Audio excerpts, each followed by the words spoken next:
Assalamu alaikum. Welcome to the Prophet Noah series. In today's episode, we shall discuss Musa's Ark, the basket. So when you look over the biblical materials, we only, from my understanding, the only time that we see an ark discussed in boat terminology, besides the Noah account, is in the story of Moses. So let's think a little bit about Nabi Musa alayhi salam, peace be upon him. And let's think about how does this instance of an ark connect to the story of Noah. There are a number of connections within the account.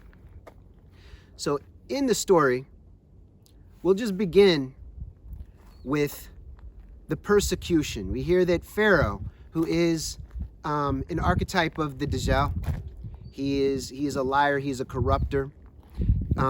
He's associated with the demon lords, with the brotherhood of the snake. He uses the snake symbolism, the cobra symbolism, which, notice if you look at a map from above Egypt, the shape of the Nile as it moves up to the Mediterranean is the shape of a hooded cobra. Take a look at the map, it's quite interesting. So there are a number of ways that this snake symbolism is important with ancient Egypt, which was known as Kemet, the Black Land. The Black Land referred to the yearly flood of the Nile, which doesn't flood quite the same way these days because of dams upstream.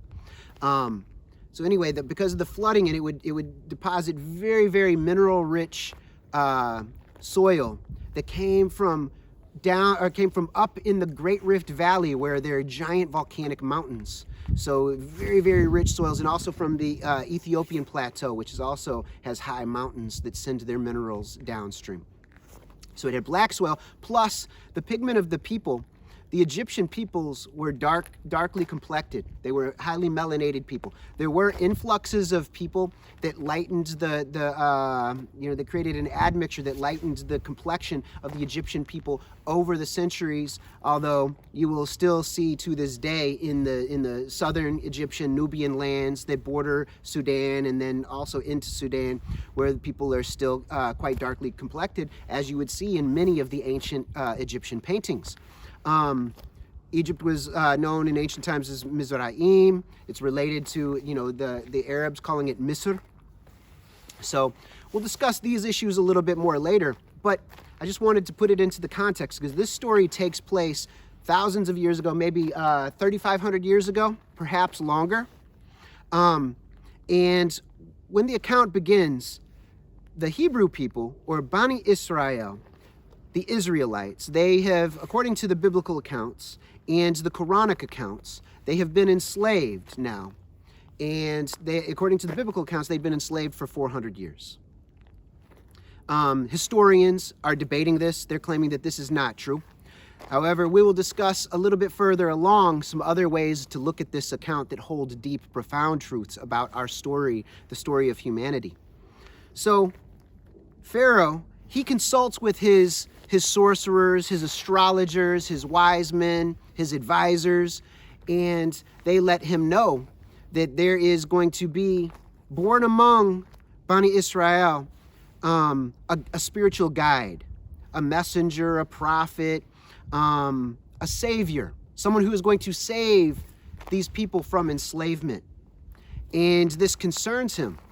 And like we see in the stories of Nimrud, in the Ibrahim alayhi salam story, and in the story of Herod and baby Jesus, or Yeshua, Jesus, Isa, we see a leader who is concerned, after consulting with his wise advisors, he's concerned about losing power or losing some form of authority and resources.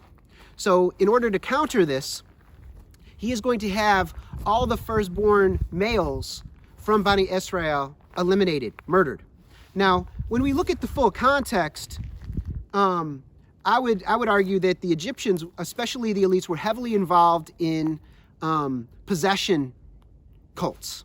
Many of their leaders were priest king. The Pharaoh was a priest king, And I would argue that at least in the early stages, he was actually actively having the shayateen come down upon him and riding him as a horse.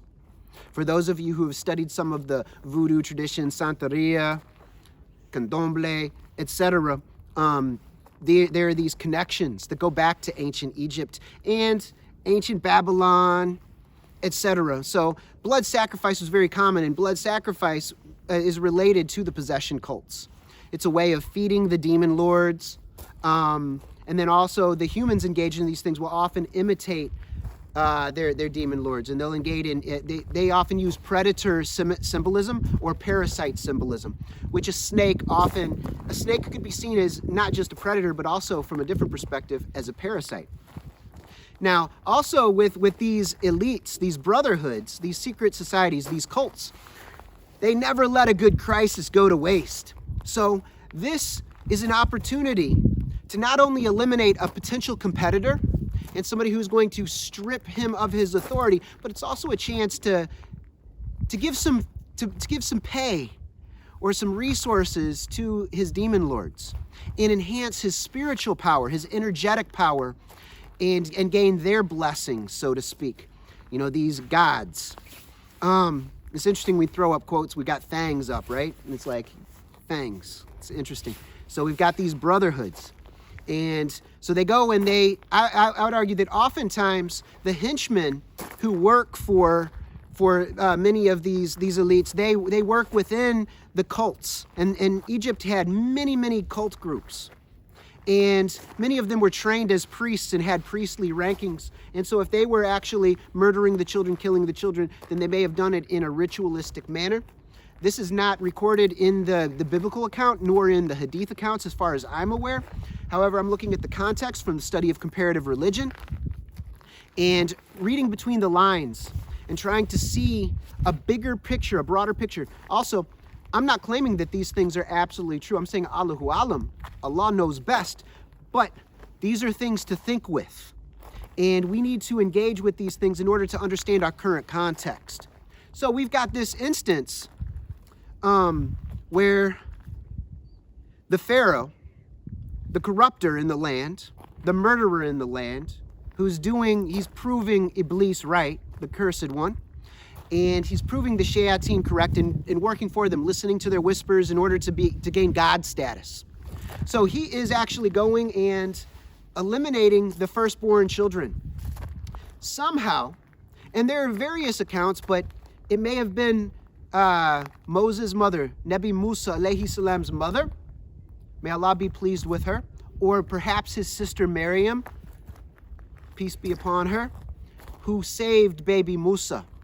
And what she does, according to the accounts, is she takes a basket and she seals it, if I'm remembering correctly, with pine tar pitch, which is interesting because pine tar, I'm not aware of pine trees being very common in Egypt. So perhaps it could have been imported. Perhaps this is part of the storytelling, or it's something, an analog to that, something within that family of if it's a seal, it's a sealing material from tree sap, of course, something along these lines, and it seals the basket so that it makes it waterproof. She bundles the baby Musa up and puts him into the ark, into this basket, which is discussed as an ark. So this ark is going to save him and she puts him into the waters that also are known for flooding the land. However, the flood of the Nile typically brings benefit to the people through food and resources. Although it typically also did damage to the people and the crops, to the people and the livestock at different times, of course. But they could predict the flooding, and so they could protect themselves in various ways.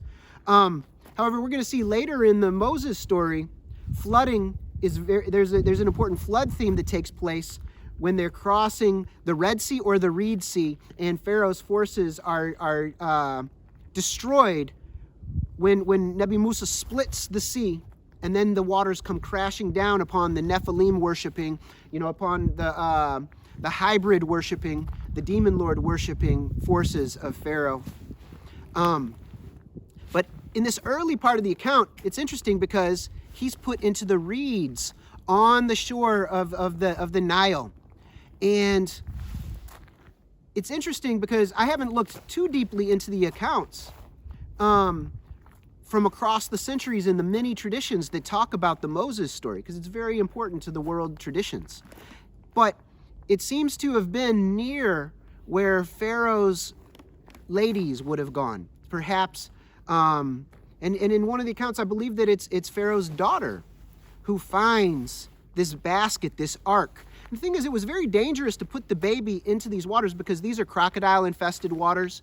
The baby cries, a croc can smell a child, and this would have been a snack. So so my assumption, and I could be wrong about this, but consider that perhaps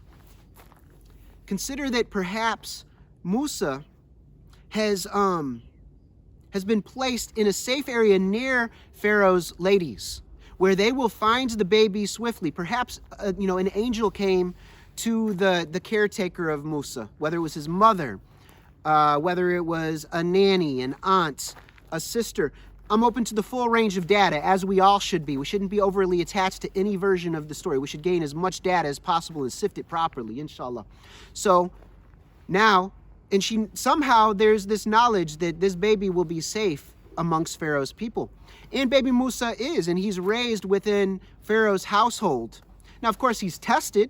We have one account of the Pharaoh not trusting baby Moses and kind of doing a little test with a flaming coal and put it into his mouth, and that this is how Moses had his tongue burnt and developed a speech impediment or a stutter, which then led to some great insecurity on his part later that he had to overcome, and Allah granted him an assistant with his brother being given prophecy as well. So anyway, we have this instance where he is then brought, he's brought up in the Pharaoh's household. He gains the Pharaoh's trust. He gains position. He gains rank. And, to the point where he even is said to have led missions into the south on Pharaoh's behalf. For instance, when there was rebellion taking place down in Kush, south of Nubia, he went in order to conquer territory. And this is where he was said to have met his Kushite wife. One of the accounts that I read said that that when he was conquering the area, she saw how beautiful he was, because it's come down in accounts that he was very darkly complected. Within the hadith, he's said to have been very dark skinned, very beautiful. This Kushite queen or princess, she sees him and she surrenders her fortress on the condition that he will marry her. And he does so, and this is also a way of unifying the peoples and harmonizing the peoples. So it's very interesting. So before we end, let's discuss briefly what this ark might symbolize and mean. Nabi Musa, he is going to be made a mature prophet at some point in the future. But at this point, as a baby, he is preserving the genetics and the spiritual tradition of his ancestral lines, of his humanity, of Bani Israel, of the prophetic tradition. He is going to lead his people not only out of slavery, but this is part of my broader argument that Islam is intended to eliminate all slavery. And it is, how can you look at the story of Bani Israel and then think in your heart that it would be a good idea to have slavery raise its head again? No, never. We can never have slavery again. So even if you argue this is not historical, for humanity it is historical, and it does describe a broader theme. So we will discuss this a little bit further in a coming episode, but just think about how this ark, what it may symbolize. I'm curious about your opinions, your thoughts on the matter.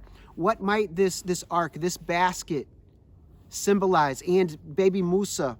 Because remember, when we're reading biblical materials, Quranic materials, oftentimes it's very, very important to not only read prophets and friends of Allah as individuals, but also as a community, including close disciples and companions, but also as a collective representing a historical group in time or an archetypical group, as well as broader humanity.